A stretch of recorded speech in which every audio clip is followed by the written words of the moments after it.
इंसदाद दहशत गर्दी फैसलाबाद के जज हैं जावेद इकबाल शेख साहब। उनका ये फैसला है जो उन्होंने आज लिखा है। उस फैसले के 2 से 3 पैराग्राफ बड़े दिलचस्प हैं।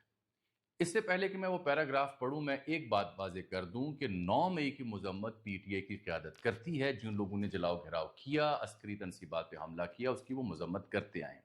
लेकिन साथ में वो शिकवा ये करते हैं कि एक ही गो में सबको रगड़ के सजाएं देना ये इंसाफ का जनाजा है, और उसका सबूत निकल है जज साहब के लिखे फैसले में। तो मैं फैसले के 2 नुक्ते पढ़ के आपको सुनाता हूं। सफ़ा नंबर है 67। जज साहब ने जो लिखा, जावेद इकबाल शेख साहब, काबिल एहतराम माई बाप, माफ़ करियो, वो लिखते हैं जब बहुत ज़्यादा लोग हों तो हर किसी का किरदार वाजे करना मुश्किल होता है, इसलिए एक किरदार पर बाकी सबको भी सज़ा दी जा सकती है। तो अगर इंसाफ और सज़ा और जजा देने का अमल इस बुनियाद पर होगा तो सवाल तो उठेंगे।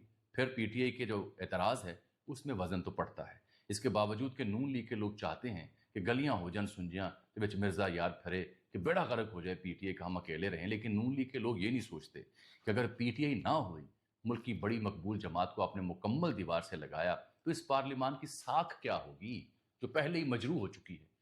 खैर, आगे जज साहब सफ़ा नंबर 23 और 24 पे लिखते हैं कि जो लोग बरी हुए उनके खिलाफ 1 से ज़ायद जख्मियों की गवाहियां थीं। क्योंकि वो पार्टी से लाताल्लुक हो गए थे, इसलिए वो सब बरी हो गए, और साजिश के गवाहों की गवाही झूठी होने और लोगों के किरदार वाजे ना होने के बावजूद बाकियों को भी सजा होगी, क्योंकि उन्होंने पार्टी नहीं छोड़ी।